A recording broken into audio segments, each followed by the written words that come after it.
Bonjour à vous, j'espère que vous allez bien. Aujourd'hui, nous allons parler sur l'assassinat de Thomas Sankara par ses frères africains. Mais avant tout, mes amis, n'oubliez pas de vous abonner dans ma nouvelle chaîne. Du régime raciste de l'apartheid. En avant. Pour la mutuelle, Franco-Burkinabé, en avant. Des tueurs comme Peter Botta ont eu le droit de parcourir la France si belle et si propre. Ils l'ont taché. Ils l'ont taché de leurs mains et de leurs pieds couverts de sang. Et tous ceux qui leur ont permis de poser ces actes en porteront l'entière responsabilité ici et ailleurs, aujourd'hui et toujours. Je suis comme lui. Il dit ce qu'il pense, je le dis aussi. Et je trouve que dans un certain nombre de ses jugements, il a le tranchant d'une belle jeunesse et le mérite d'un chef d'État totalement dévoué à son peuple. Et moi, j'admire ses qualités qui sont grandes, mais il tranche trop aussi. Il va plus loin qu'il ne faut, à mon avis, qui me permette de lui parler du haut de mon expérience. Les rapports entre Sankara et la France vont s'envenimer. Quand, après les élections législatives françaises de 1986, le président François Mitterrand doit partager le pouvoir avec la droite. Jacques Chirac, nommé Premier ministre, rappelle aux affaires africaines Jacques Foccart, célèbre monsieur Afrique de De Gaulle, dont il revendique les idées néocolonialistes. C'est l'occasion pour la droite française de renouer le contact avec les présidents de son réseau et de reprendre le dessus dans la gestion des affaires africaines.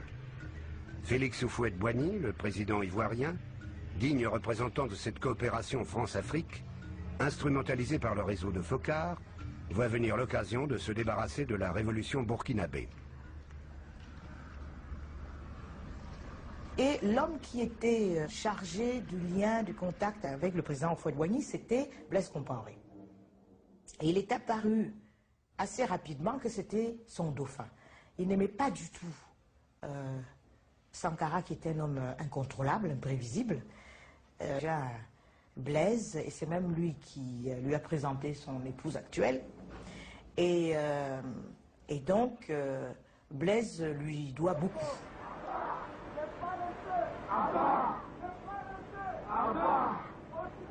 Nous sommes en 1987. Sankara ne répond pas aux exigences d'une partie de la population, fatiguée après tant d'années d'efforts et de restrictions, et qui aspire à plus de libéralisme. Blaise Compaoré, toujours numéro 2 du pouvoir, profite de cette lassitude et du soutien de Félix Houphouët-Boigny, et indirectement de celui de la France, pour désavouer Thomas Sankara. Le cercle d'amis de Thomas Sankara se restreint. Selon le capitaine Boukari Kaboré, un de ses derniers et plus fidèles partisans, Blaise Compaoré est de plus en plus impatient de prendre le pouvoir. Moi, j'avais demandé personnellement à Thomas, la permission là, justement, de mettre de l'ordre, c'est-à-dire d'arrêter le capitaine Blaise Compaoré, parce qu'il est en train de fomenter justement son assassinat. Il m'a dit non, l'amitié ne se trahit pas. J'ai dit mais ce n'est plus l'amitié. Quand par exemple on planifie de tuer, ce n'est pas bon. Il dit c'est pas correct. L'amitié, c'est pas à nous de trahir l'amitié, c'est à eux de trahir. Je me retrouve un peu comme un cycliste qui grimpe une pente raide, qui a à gauche, à droite des précipices. Il est obligé de pédaler, de continuer de pédaler, sinon il tombe. Alors pour rester moi-même et pour me sentir moi-même, je suis obligé de continuer dans cette lancée-là. Vous vous sentez isolé en Afrique? Mal compris en tout cas. Mal compris, mal aimé?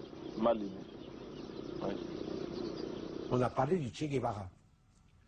Et j'ai dit, mais écoutez, le 8 octobre prochain, c'est le 20e anniversaire de l'assassinat de Che Guevara. Et presque toute la nuit, on discutait du Che et de la manifestation de souvenirs. Et tout à coup, ça je me souviens, comme si c'était hier, il me regardait et me dit, il est mort à 39 ans.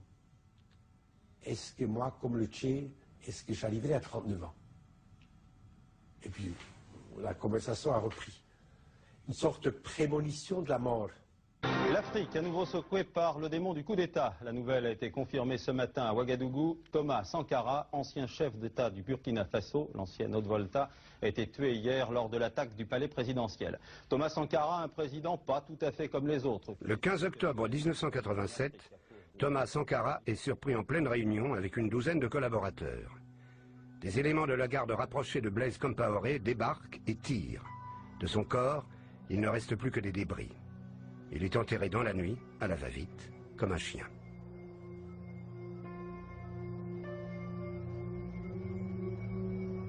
Thomas savait très bien qu'il devait mourir. Et je pense qu'il a accepté le suicide parce que quelque part aussi, ça fait une grandeur. Et une fois encore, je viens pour dire que c'est un grand homme. Ceux qui sont contre lui, ils peuvent au moins accepter ça. Parce que un homme qui accepte de mourir pour être plus grand, alors là, ça, il faut reconnaître en cette personne-là comme une valeur. C'est un journaliste français de l'AFP qui était à Yaoundé. Et il disait que c'est la première fois de sa vie qu'il circule dans la ville et il croise des gens en train de pleurer à grosses larmes. C'est-à-dire que tu croises une centaine de personnes comme ça, des dizaines de personnes dans la rue qui pleurent. Et quand on se renseigne, on dit non, ils viennent d'apprendre l'assassinat de Sankara. Donc tout vous dit, c'est pas seulement le Burkina Faso qui a ressenti ça. Je crois que le Burkina Faso était mort les jours qui ont suivi, mais c'est toute l'Afrique. Dès le lendemain, Blaise Compaoré s'autoproclame président. Devant la presse internationale, il cherche à se disculper de la mort de son meilleur ami. Vous avez des regrets? D'avoir perdu un ami, bien sûr. Et un regret aussi qu'à un moment de sa vie, il ait pensé à nous liquider. Dommage. Ouais, c'est un peu...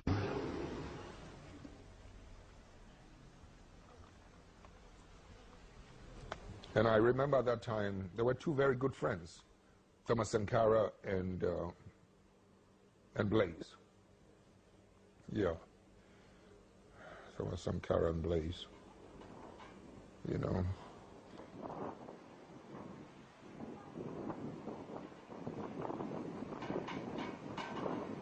Blaise Compaoré reste insensible face à l'émotion de tout un continent.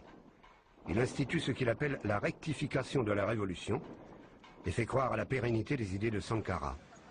En réalité, il ramène le pays dans une politique de coopération. Les gouvernements français et ivoiriens le félicitent. L'image de Sankara est traînée dans la boue. On l'accuse à titre posthume de s'être enrichi sur le dos de la population. Sa famille est harcelée. On fouille leur maison en vain à la recherche de la moindre preuve d'enrichissement. Sankara est mort comme il a vécu, les poches vides. Il ne reste à la famille que quelques affaires personnelles, abandonnées dans sa chambre d'étudiant. Les archives officielles ont disparu. Les traces de son passage au pouvoir, méthodiquement effacées. Les grands hommes, dans une certaine mesure,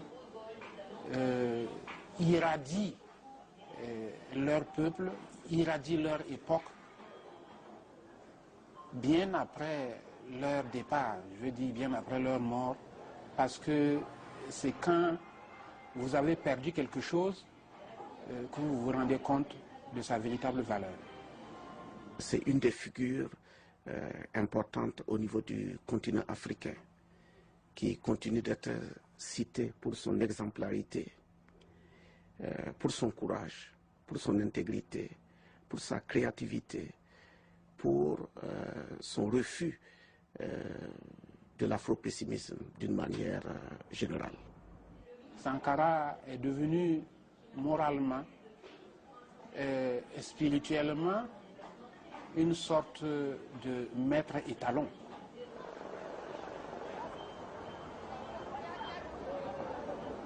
Avec le temps, pour les Burkinabés, mais aussi pour l'ensemble des Africains, la mort de Thomas Sankara est devenue le symbole d'un gâchis, avec l'amertume d'avoir raté l'occasion, celle de sortir du gouffre.